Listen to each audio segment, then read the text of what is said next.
Nako, nako, nako. Ito na guys, ang ating sinigang na, alam nyo na, ribs ng, ayun. Bawal yatang banggitin guys, kaya bahala na kayong umintindi. Ayan, meron tayong papaya at saka repolyo. Ayan, higop-higop na tayo ng sabaw guys. O, di ba? Ganito ang pagkain natin. O, di ba? Yay!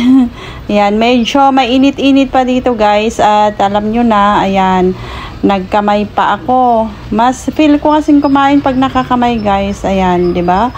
Ang hirap kasing kumain pag kutsa-kutsarahin mo pa o tinidorin mo yan, buto-buto naman o kaya ganyan na lang o parang nasa ano lang, parang nasa Pilipinas lang sa bahay. O, ganyan ako talaga kumain guys.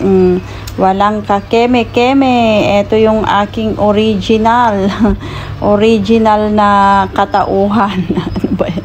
Meron bang unoriginal? O, diba? Siguro yun na yung mga nagpapanggap ganun.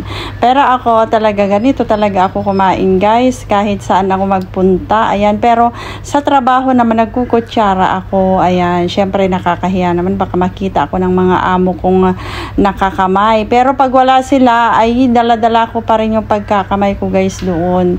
Kasi nga wala naman nakakakita. Pero pag nandun naman sila ay medyo naman, 'di ba? Disente naman ang dating natin. Nagkukutsara o tinidor naman tayo doon sa trabaho. Pero pag dito talaga sa bahay ay eto, ayan, lumalabas ang talagang tawag dito, kulay o pagkatao ng auntie nyo na talagang ganyan. Hindi naman siya masama, 'di ba? Kasi eto na yung nakaugalian natin. So yun lang guys, thanks for watching at sana nabusog kayo sa panonood sa pagkain ko. Yun lang, bye bye and God bless everyone. See you sa next video.